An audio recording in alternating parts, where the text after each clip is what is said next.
Number सवाल आया है कि 1857 के विद्रोह का तत्कालीन कारण क्या था। यानी 1857 में जो विद्रोह हुए थे उनमें जो प्रमुख कारण था, वैसे तो बहुत सारे कारण थे, क्योंकि 1857 से पहले जो लॉर्ड डलहौजी का शासनकाल था उसने हड़प नीति अपनाया था, जिसके तहत जो है संबलपुर, सतारा, झांसी इत्यादि को हड़प लिया था। तो ये भी एक प्रमुख कारण था। लेकिन जो सबसे उस वक्त का जो सबसे अहम कारण था, जिसको तत्कालीन कारण मानते हैं, वह था चर्बी वाला कारतूस। ऑप्शन ए करेक्ट आंसर है। उस वक्त एक राइफल आया था, एनफील्ड राइफल, और उसके कारतूस को दांत से छीलना पड़ता था। कारतूस को जो है उसे दांत से छीलना पड़ता था। तो एक अफवाह ये फैला था कि उसके कारतूस को जो पैक किया गया है वह गाय और सूअर के चर्बी से, जिसके कारण जो है ये अफवाह जो है सिपाहियों ने विद्रोह कर दिया। क्योंकि जो मुस्लिम सिपाही थे उनके लिए जो है सूअर हराम था और हिंदुओं के लिए गाय पवित्र पशु थी। तो इस कारण से जो है लोगों ने विद्रोह किया और ये सबसे पहला तत्कालीन कारण रहा। और सबसे पहले जो है मंगल पांडे ने इसका विद्रोह शुरू किया था। तो 1857 के विद्रोह का प्रथम सिपाही के रूप में मंगल पांडे भी जाने जाते हैं, मंगल पांडे जाने जाते हैं। अगले प्रश्न की ओर बढ़ते हैं। नेक्स्ट सवाल है कि 1857 के विद्रोह के समय भारत का गवर्नर जनरल कौन था। 1857 के विद्रोह के समय भारत के जो गवर्नर जनरल थे वह थे लॉर्ड कैनिंग। ऑप्शन सी इसका सबसे करेक्ट आंसर है। लॉर्ड कैनिंग भारत के गवर्नर जनरल थे और उसके बाद जो है इनको भारत का प्रथम वायसराय बनाया गया था। लॉर्ड कैनिंग को याद रखिएगा। 1857 के विद्रोह से पहले जो है लॉर्ड डलहौजी का शासनकाल था और एक तरह से समझिए तो विद्रोह की जो ये थी नींव थी वो डलहौजी ने ही रख के गए थे, क्योंकि इनकी जो हड़प नीति थी जिसके तहत जो है इन्होंने बनाया था कि जिन ये के पास जिस भी राज घराने के पास अगर कोई ये नहीं होगा, संतान नहीं होगा, उस पर जो है सरकार का कब्जा हो जाएगा, जिसके तहत संबलपुर, सतारा, झांसी इत्यादि पर कब्जा किया गया था, जो एक प्रमुख कारण बना था 1857 के विद्रोह का। अगला प्रश्न है हमारे स्क्रीन पर कि 1857 के विद्रोह में कानपुर में सैनिकों का नेतृत्व किसने किया था। जी हाँ, 1857 के विद्रोह का कानपुर से नेतृत्व करने का काम कौन किए हैं। वीर कुंवर सिंह तो बिहार से किए थे, बिहार में आरा के जगदीशपुर से थे, तो वीर कुंवर सिंह का नाम बिहार से आता है। रानी लक्ष्मीबाई झांसी से की हैं।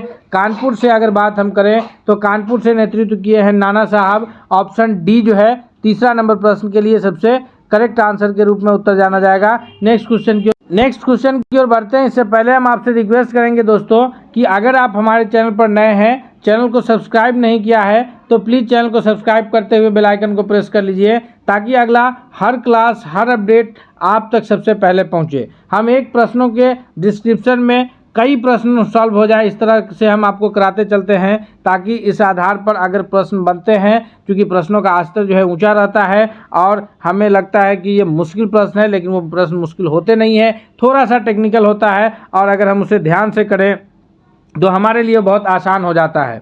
1857 के विद्रोह को किस उर्दू कवि ने देखा था। यानी 1857 में यहाँ हमारे स्क्रीन पर कुछ प्रमुख उर्दू कवियों के नाम हैं, जैसे मीर तकी मीर हैं, जौक हैं, मिर्ज़ा गालिब हैं और इकबाल है। ये सभी प्रमुख उर्दू कवि हुए हैं।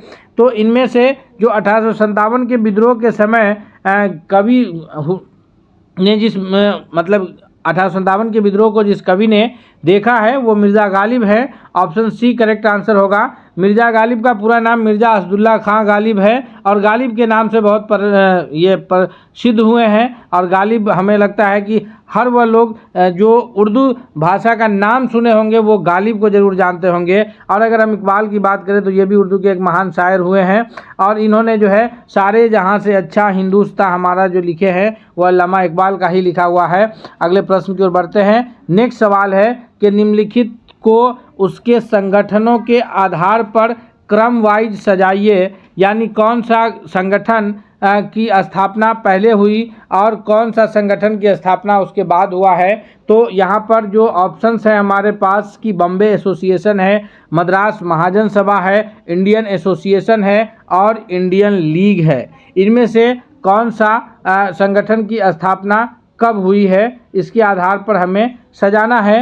तो यहाँ पर जो ऑप्शंस है हमारे पास इसके अकॉर्डिंगली सबसे पहले बॉम्बे एसोसिएशन की स्थापना हुई है, उसके बाद इंडियन एसोसिएशन है, फिर जो है इंडियन लीग है, और उसके बाद जो है दूसरे नंबर पर इंडियन लीग है, तीसरे नंबर पर इंडियन लीग है, और चौथे नंबर पर है मद्रास महाजन सभा। यानी 1 2 3 1 3 4 और 2 1 3 4 और 2 कूट बन रहा है, यानी ऑप्शन सी इसका सबसे करेक्ट आंसर हो जाएगा। सवाल अगला है कि निम्नलिखित में से किस नदी को उड़ीसा का शोक कहा जाता है। जी हाँ, निम्नलिखित में से किस नदी को जो है उड़ीसा का शोक कहा जाता है, तो उड़ीसा का शोक महानदी को कहा जाता है, चिल्का झील महानदी के द्वारा निर्मित है। और जो है यहाँ पर बिहार का शोक की अगर बात आएगी तो याद रखिएगा कोसी नदी बिहार के शोक के नाम से जानी जाती है। कौन सी नदी? कोसी नदी जो है वो बिहार का शोक कहलाती है। सवाल 7वां है हमारे स्क्रीन पर कि निम्नलिखित में से किस नदी को वृद्ध गंगा के नाम से जानते हैं, या फिर बूढ़ी गंगा कहिए, वृद्ध गंगा या बूढ़ी गंगा के नाम से इनमें से कौन सी नदी जानी जाती है? तो यहाँ पर जो वृद्ध गंगा के नाम से जानी जाती है वह गोदावरी नदी जानी जाती है। ऑप्शन ए सबसे करेक्ट आंसर है। ये दक्षिण भारत की सबसे लंबी नदी है। कौन? दक्षिण भारत की सबसे लंबी नदी कौन है? गोदावरी नदी, इसको वृद्ध गंगा कहते हैं। और अगर दक्षिण भारत की गंगा की बात की जाए तो दक्षिण भारत की गंगा जो है वह कावेरी नदी को कहते हैं। किसको कहते हैं? दक्षिण भारत की गंगा कावेरी नदी को कहते हैं। दक्षिण भारत की गंगा किसको कहते हैं? कावेरी नदी को कहते हैं। और वृद्ध गंगा जो है गोदावरी नदी को कहते हैं। सवाल अगला है कि टिहरी बांध निम्नलिखित में से किन दो नदियों के संगम पर स्थित है? जी हाँ, टिहरी बांध जो है इनमें से किन दो नदी के संगम पर स्थित है? तो टिहरी बांध का जो निर्माण है यह भागीरथी और भिलांगना नदी के संगम पर है। ऑप्शन सी सबसे करेक्ट, ऑप्शन सी इसका सबसे करेक्ट आंसर है कि भागीरथी और भिलांगना नदी के जो संगम है, दोनों नदी जहाँ पर मिलती है वहाँ टिहरी बांध बनाया गया है। टिहरी बांध बनाया कहाँ गया है? याद रखिएगा, यह उत्तराखंड में। कहाँ? उत्तराखंड के टिहरी जिला, उत्तराखंड में एक टिहरी जिला है, इसी के नाम पर टिहरी बांध है। तो उत्तराखंड के टिहरी जिला में बनाया गया है। और टिहरी बांध जो है यह भारत का सबसे ऊंचा बांध है। ये भी एक प्रश्न यहाँ से बन जाएगा कि भारत का सबसे ऊंचा बांध कौन है? तो भारत का सबसे ऊंचा बांध है दोस्तों टिहरी बांध, जो कि कहाँ है? उत्तराखंड के टिहरी जिला में। किन दो नदियों के संगम पर है? तो भागीरथी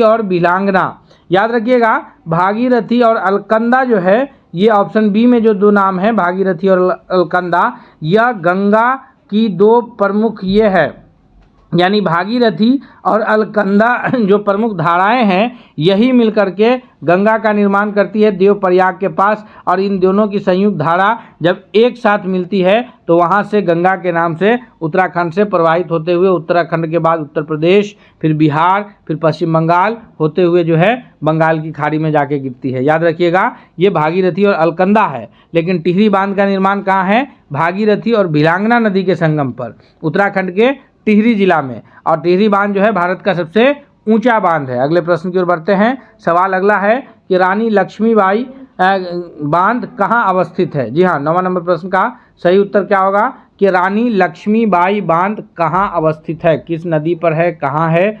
तो याद रखिएगा, रानी लक्ष्मीबाई जो बांध है यह कहाँ अवस्थित है? यह अवस्थित है बेतवा नदी पर। कौन सी नदी पर अवस्थित है? बेतवा नदी पर। ऑप्शन ए करेक्ट आंसर होगा। जगह कौन सा है? तो जगह है उत्तर प्रदेश, यानी यूपी हम लोग लिखते हैं शॉर्ट में। उत्तर प्रदेश का ललितपुर, उत्तर प्रदेश के ललितपुर जिले में जो है यह स्थित है। और यूपी और एमपी को, यानी उत्तर प्रदेश और मध्य प्रदेश को इससे फ़ायदा मिलता है। इस परियोजना से, इस बांध से जो फ़ायदा मिलता है वह उत्तर प्रदेश और मध्य प्रदेश राज्य को मिलता है। तो रानी लक्ष्मीबाई बांध कहाँ अवस्थित है? बेतवा नदी पर। किस राज्य में? उत्तर प्रदेश के राज्य में, और जिला है ललितपुर जिला। अगला प्रश्न है कि गांधीनगर, जवाहर सागर और राणा प्रताप सागर, जी हाँ 3 नाम है हमारे पास, गांधीनगर, जवाहर सागर और राणा प्रताप सागर बांध किस नदी पर निर्मित है?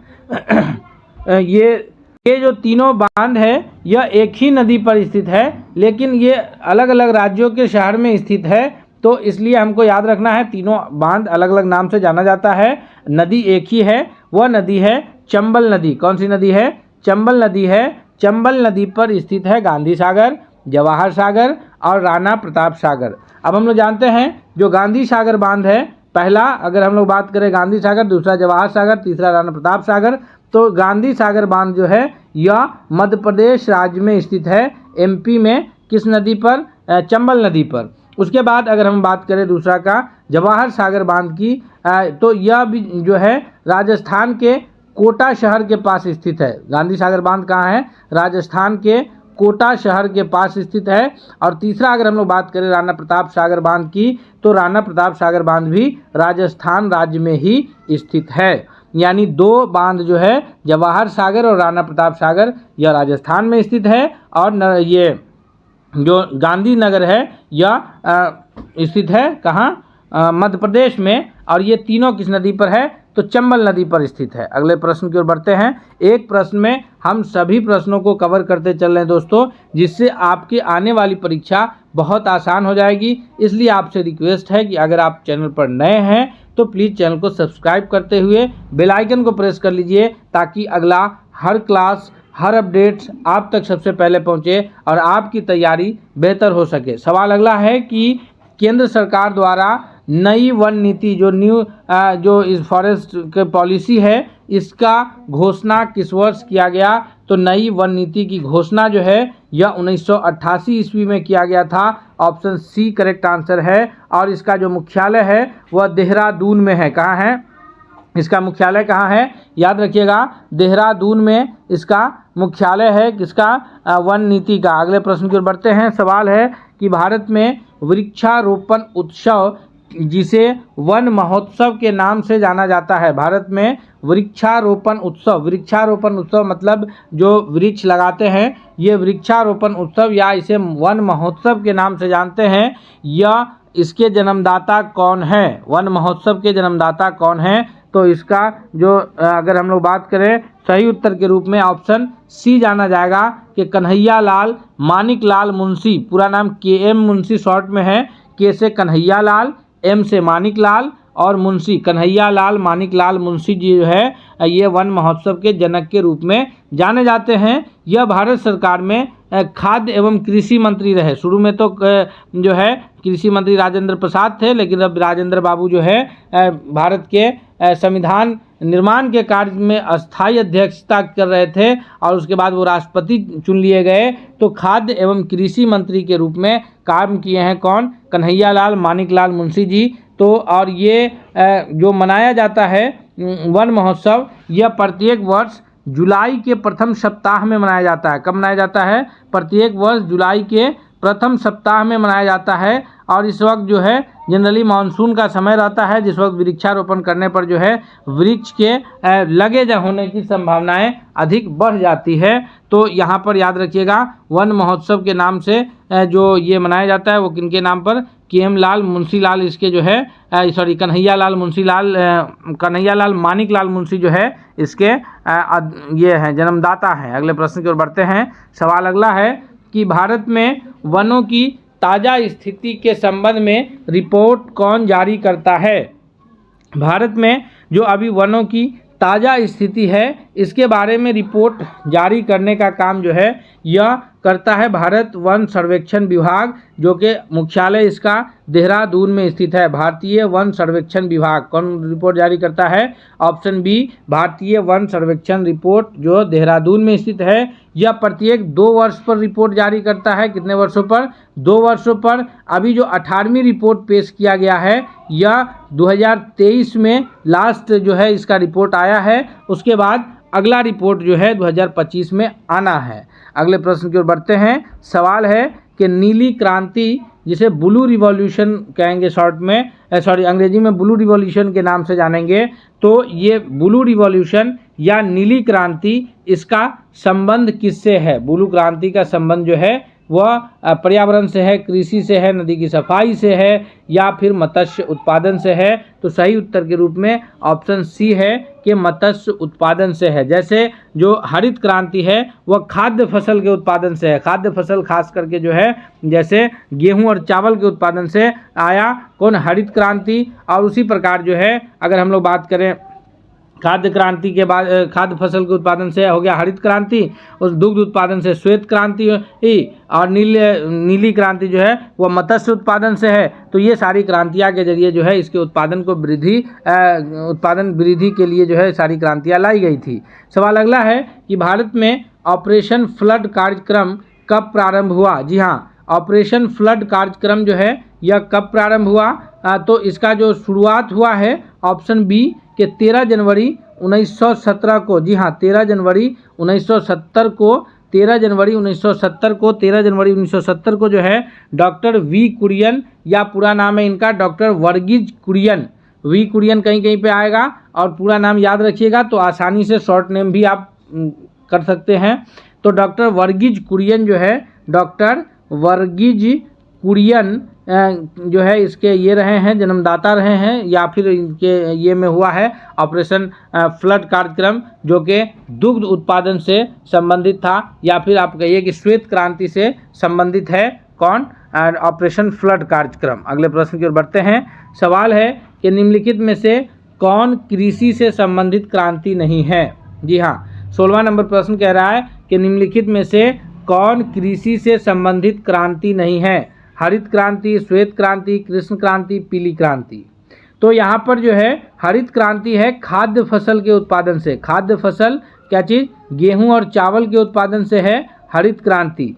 श्वेत क्रांति है दुग्ध उत्पादन से। तो कहीं ना कहीं जो है दुग्ध उत्पादन भी जो है यह कृषि से संबंधित है, क्योंकि जो हम लोग जानवरों को जो पालेंगे तो जानवर पूरी तरह से कृषि पर डिपेंडेंट रहता है। उसका जानवर का भोजन हो या फिर उसका डंग जो है वो खेतों में फ़ायदे के लिए है। तो श्वेत क्रांति भी पूरी तरह से कृषि से संबंधित है। उसी प्रकार पीली क्रांति जो है यह तिलहन उत्पादन से है, यानी जैसे सरसों की खेती करने के लिए खासकर तो ये तिलहन उत्पादन के लिए, तेल की उत्पादन बढ़ाने के लिए पीली क्रांति आया। तो ए, बी और डी ये तीनों जो है क्रांति ऐसी क्रांति है जो कहीं ना कहीं कृषि से संबंधित है। लेकिन ऑप्शन सी जो कृष्ण क्रांति है यह पेट्रोलियम उत्पादन से संबंधित है। किससे संबंधित है? पेट्रोलियम उत्पादन से संबंधित है। इस कारण हम कह सकते हैं कि 16 का ऑप्शन सी होगा, क्योंकि कृष्ण क्रांति कृषि से संबंधित क्रांति नहीं है, पेट्रोलियम उत्पादन से संबंधित क्रांति है, जिससे हम लोग गाड़ी वगैरह चलाने में इस्तेमाल करते हैं पेट्रोल का या कच्चे तेल का, जो कल कारखानाओं से संबंधित है,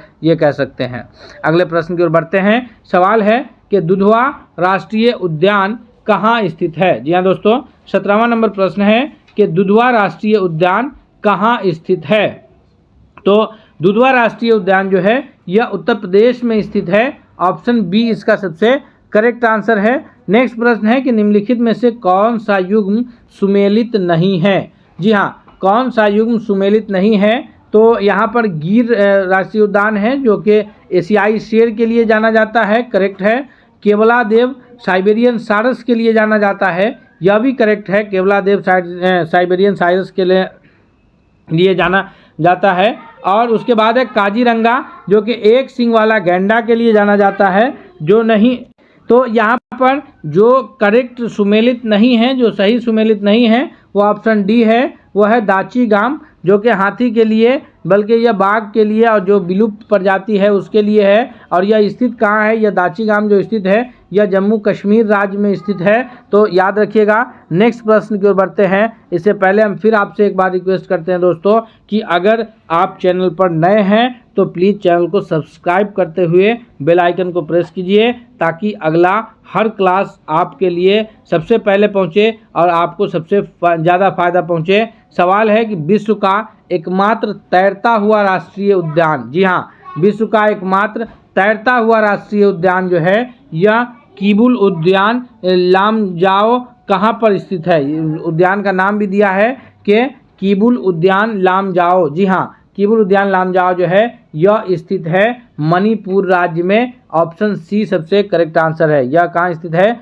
भारत के मणिपुर राज्य में स्थित है। सवाल है कि भारत का प्रथम राष्ट्रीय उद्यान कौन सा है। जी, भारत का प्रथम राष्ट्रीय उद्यान कान्हा राष्ट्रीय उद्यान या दुधवा है, राजाजी या फिर जिम कॉर्बेट राष्ट्रीय उद्यान है। तो सही उत्तर है ऑप्शन डी कि जिम कॉर्बेट राष्ट्रीय उद्यान भारत का पहला राष्ट्रीय उद्यान है। नेक्स्ट प्रश्न की ओर बढ़ते हैं। सवाल अगला है कि पूर्व मध्य रेलवे ईस्ट सेंट्रल रेलवे का मुख्यालय कहाँ पर है। जी हाँ, पूर्व मध्य रेलवे का मुख्यालय इनमें से बिहार के किस जिले में स्थित है। तो दोस्तों पूर्व मध्य रेलवे का मुख्यालय हाजीपुर जिला में स्थित है। हाजीपुर शहर है, जिला का नाम तो वैशाली है, याद रखिएगा, ये पता ही है। नेक्स्ट प्रश्न की ओर बढ़ते हैं। अगला क्वेश्चन है हमारे स्क्रीन पर कि दुर्गापुर लौह इस्पात संयंत्र किस देश के सहयोग से स्थापित हुआ। दुर्गापुर लौह इस्पात संयंत्र जो है यह किस देश के सहयोग से स्थापित हुआ है। दुर्गापुर लौह इस्पात संयंत्र जो है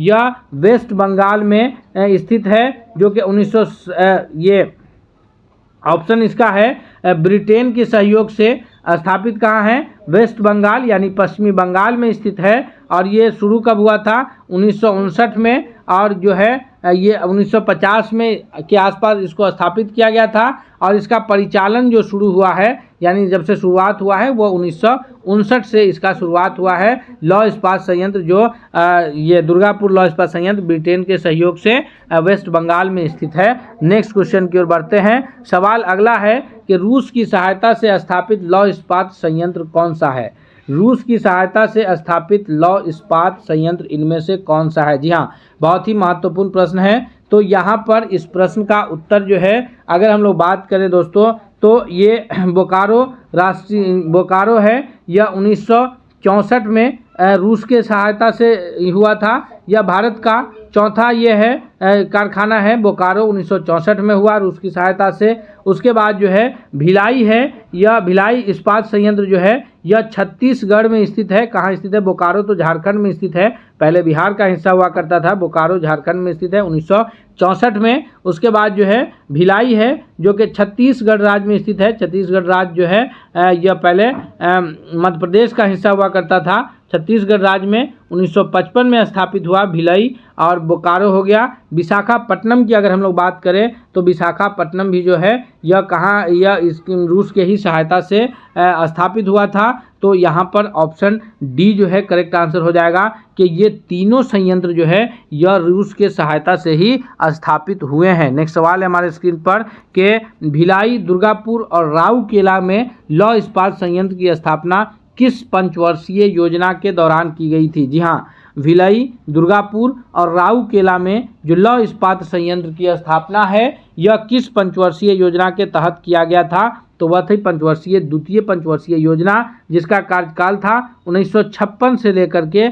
1961 के बीच। जो द्वितीय पंचवर्षीय योजना था उसी बीच में जो है भिलाई, दुर्गापुर और राउरकेला में लौह इस्पात संयंत्र का ये स्थापना किया गया है। नेक्स्ट प्रश्न की ओर बढ़ते हैं। सवाल है दोस्तों कि भारत में इस्पात कारखानों का कौन सा समूह स्वतंत्रता के पश्चात बनाए गए हैं। जी हाँ, इस्पात कारखाने का कौन सा समूह स्वतंत्रता के पश्चात बनाए गए हैं। तो अगर हम लोग बात करें Tata iron and steel company Jamshedpur में, जमशेद टाटा के द्वारा स्थापित किया गया था। टिस्को के नाम से जानते हैं, Tata iron and steel company, Tata iron and steel company. तो यह 1907 में ही स्थापित हुआ था, तो पहला संयोग होगा ही नहीं। उसी प्रकार अगर हम लोग बात करें तो भिलाई, दुर्गापुर और